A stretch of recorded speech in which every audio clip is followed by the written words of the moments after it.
Since the withdrawal of the ministers and the great officers of the crown, the emperor had no intermediary between the empress and himself. I was the only person remaining with the empress who he was accustomed to confide in. An exchange of letters was then established between the emperor and myself through the agency of my colleague, Baron Fane, until the moment of his departure from Fontainebleau, and after his departure through the agency of General Bertrand. Monsieur Fane took care to inform me that every letter he wrote to me had been dictated to him from the first word to the last. I received one letter and sometimes two sent off at different hours every day. I will not transcribe these letters textually. I will only copy the passages which can throw a light on the events and reveal the thoughts which occupied the emperor's mind and his solicitude for the empress.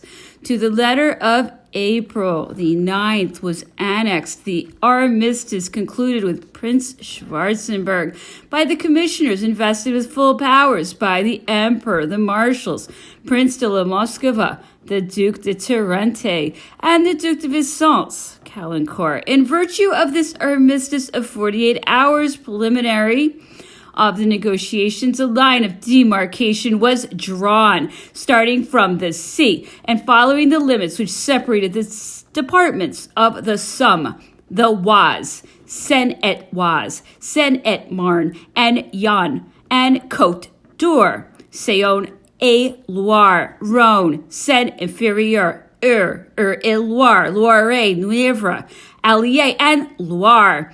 Thence this line followed the frontier of the Isère department up to Mont-Cenis.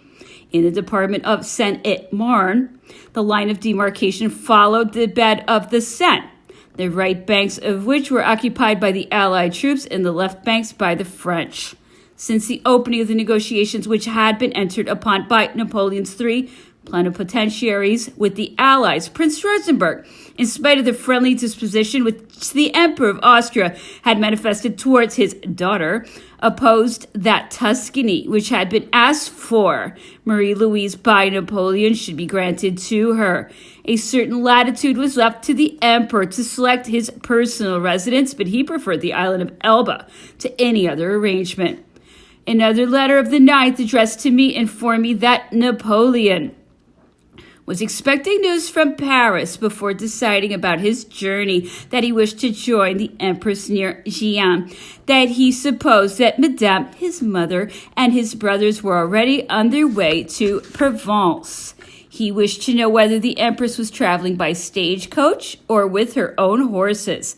Passing on to subjects personal to me, he supposed that it was my intention to follow the Empress wherever she might go. He said that he considered that warm climates were favorable to my health and that my wife and children should follow me there. That in taking a step which was in conformity with my sentiments, I could also be useful to the Emperor. That his great sorrow was to think of the troubles which the Empress was undergoing and the harm that they might do to her health. A letter written on the evening of the 10th stated that, according to letters received by the Emperor seemed disposed to go and see her father. But, he added, does she know where her father is? It was reported yesterday that he must be at Brie-Comte-Robert and would arrive in Paris today. All these reports are very vague. If you have any more positive information, acquaint us with it. The Emperor expects the Duc de Vicence this evening, who will bring him some definite decision on his affairs. The Emperor wishes you to find out what are the Empress's real intentions, and to know whether she prefers to follow the Emperor in all the hazards of this evil fortune, or to retire, either into a state which will be given to her, or to her father's palace with her son. The Emperor would also like you to inform yourself what each of the Empresses or King of Rome's Red Ladies wish to do. Try to find out also what each of the Emperor's three brothers wishes to do. Of course, his communication will be in confidence. I answered that I feared that the Empress was no longer at liberty to join the Emperor, that I thought that personally she wished to do so, but that she still trusted in her father's affection, who, as she used to say, would not allow her to be separated from her husband and from her son, that she authorized herself by the wish expressed by the emperor to await the effect of the applications which she had made to the Emperor of Austria. I added that the fear of being arrested on her way might keep her back, and that the idea of flight was repugnant to her. In a later letter on the same day, the emperor asked me to send him news as to the empress's health. He would like to have Dr. Corvisar's opinion on this subject. In a letter dated on the 11th at 4 o'clock in the morning, Napoleon sent me word that Monsieur de Metternich has arrived in Paris, but does not seem better disposed than Monsieur de Schwarzenberg, that the Empress's plan of going to see her father still seems advisable, that however, it is not yet known in Paris where the Emperor of Austria may be, that if the Empress knows it, he would like her to tell him before setting out on her journey. In a letter sent off at noon the same day, the emperor informs me of what follows. It appears that arrangements were signed this night between the Duc de Vicence and the ambassadors of Russia, Austria, and England, that the island of Elba is given to the emperor, Piacenza, Parma, and Guastella to the empress and the king of Rome. It would be well, however, for the empress to continue pressing her father for Tuscany, and if that be impossible, at least obtain, in addition to Parma and Piacenza, the territories of Lucca, Piombino, Massa di Carrara, and the Pontremoli enclosures. By this means, the empress would be in communication with the island of Elba. The emperor's plan would be to proceed to Briare as soon as his affairs are settled. The empress to join him there so as to continue their journey by Nevers, Milan, and Monsigny as far as Parma.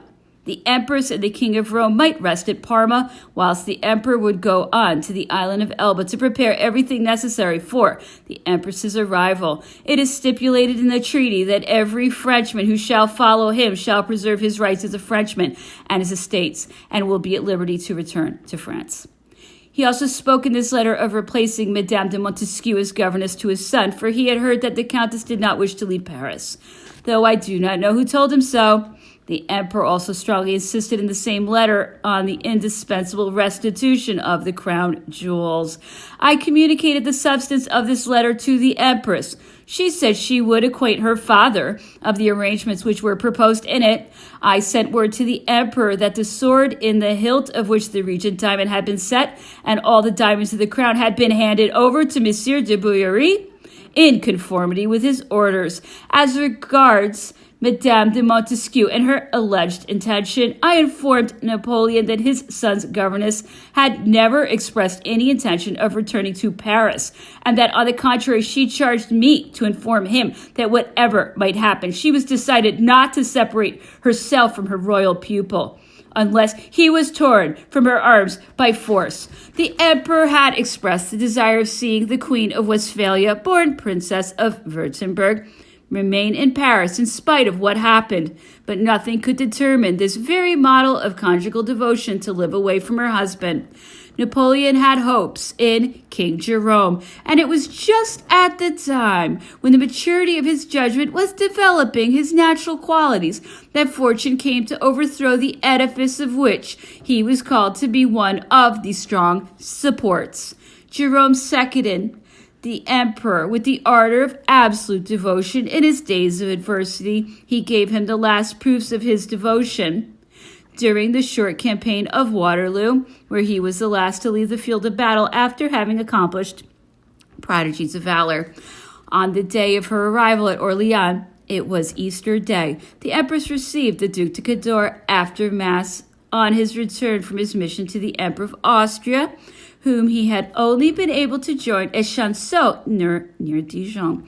This prince had been dragged away with the fugitives in consequence of Napoleon's movement upon Saint-Dizier. He found himself there, separated from his army and from his minister. The empress was under the empire of the reflections which were suggested to her by Napoleon's advice to put herself in communication with her father. She was alarmed by precautionary measures which seemed to warn her that the protection under which she had been always sheltered was no longer as efficacious as in the past. The Emperor of Austria's letter, which was handed to her by the Duc de Cador, in which this prince, protesting his goodwill, expressed his fear that his allies might not share in his zeal for her interests, increased the Empress's anxieties.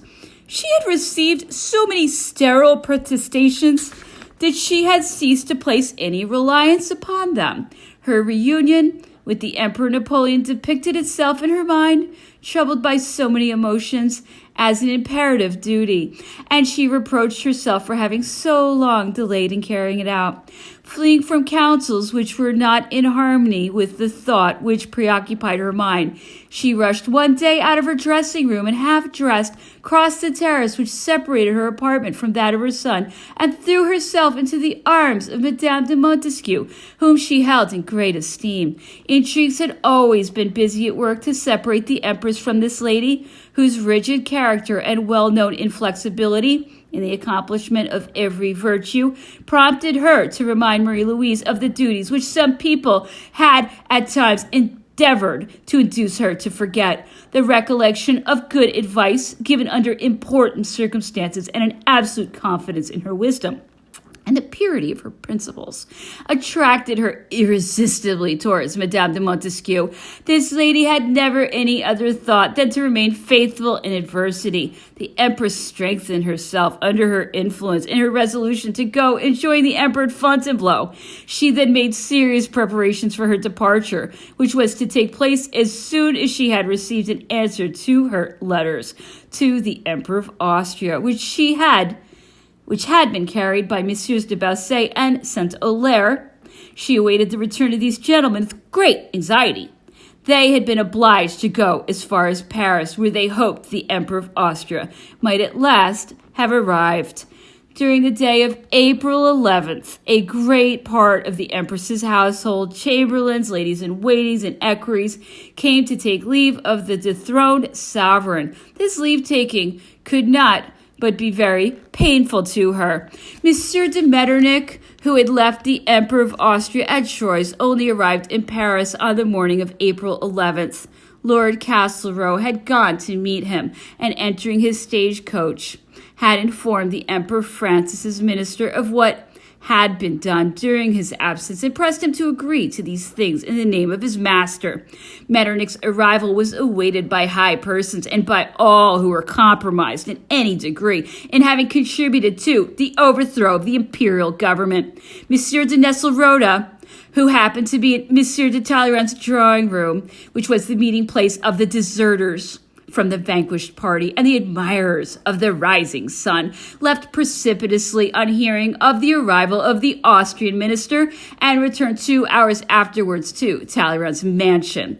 The high priest of this temple of perfidy, after having spoken for a moment with the Russian minister, turned round to his friends and with an expression of joy in his face, which was usually so impassive, said to them, "Gentlemen, the Emperor of Austria approves of what we have done." In the meanwhile, the Emperor Napoleon, accompanied by some faithful servants and followed by 600 braves who attached themselves to his bad fortune, was preparing to leave France with a sum of 3.4 million francs.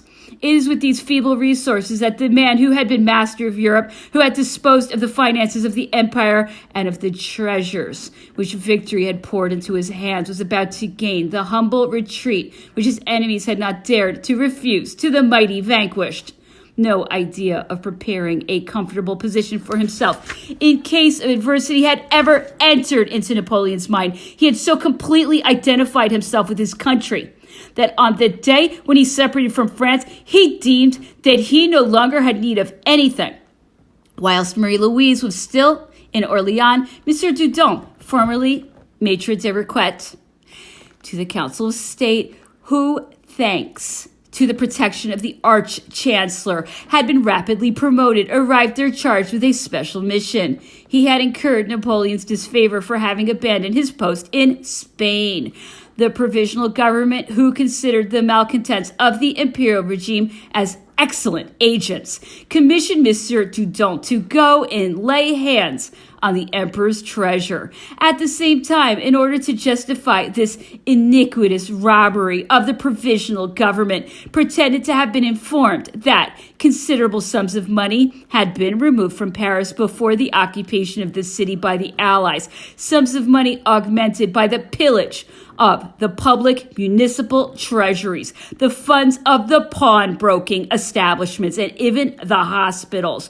The decree issued with this in view commanded all persons detaining these funds to immediately declare and pay them over to the municipal and general receivers of taxes, under penalty of being declared despoilers, and as such being prosecuted according to the law, both criminally and civilly. This decree, which was dated April 9th, was signed by the 5 members of the provisional government: Talleyrand, Dalberg, Francois de Jaucourt, Bournonville, and Abbé de Montesquieu. On arriving at Orléans, where he knew that he would find the imperial treasure, which was the object of the provisional government's decree, Monsieur Dudon betook himself to the house of Baron de la Bouillerie, Treasurer General of the Crown, who had nothing to do with any public funds, informed him of his quality as government commissioner, and had the books of the treasurer laid before him. He thence proceeded to the house of General Caffarelli and notified to him the decree which confiscated the emperor's treasures as being the product of a spoliation of the public funds. In spite of the protestations of this general and of the Duc de Cador, who persisted in denying that the decree, which was exhibited by Monsieur Dudon, was applicable to the imperial treasure, which is purely the emperor's private property and the product of savings on his civil list, as was clearly established. Monsieur Dudon, assisted by the officer of picked gendarmes who were entrusted with the guard of the treasure, removed the vans which contained it. In the course of the evening, these vans were standing in the square and contained about 10 million francs in gold and silver coins, 3 million francs in silver and gilt plate, and about 400,000 francs worth of snuff boxes and rings enriched with diamonds, which were intended to be given as presents. The imperial clothes and ornaments, which were covered with gold embroidery, and even the emperor's pocket handkerchiefs, which were marked with an N, and the imperial crown. The Russian general Shuvalov, who was appealed to interfere, in no way opposed the execution of so revolting a deed. On the morrow, April 13th, General Cambron arrived in Orléans with 2 battalions of the guard. The emperor, hearing that one of the reasons which might prevent Marie-Louise from coming to Fontainebleau was the fear of being arrested on the way by the enemy, doubtless sent her this escort to protect her. I am, however, not acquainted with what were General Cambron's instructions. Though he received no notice of his expedition, he did not find the empress in Orléans, for she had left the day before Rambouillet. The general's mission was limited to protect the transport to Fontainebleau of the remains of the treasure which had been in the keeping of Monsieur Pérouzes, whose zeal and fidelity, which at one time had been misunderstood by the emperor, had never once failed him.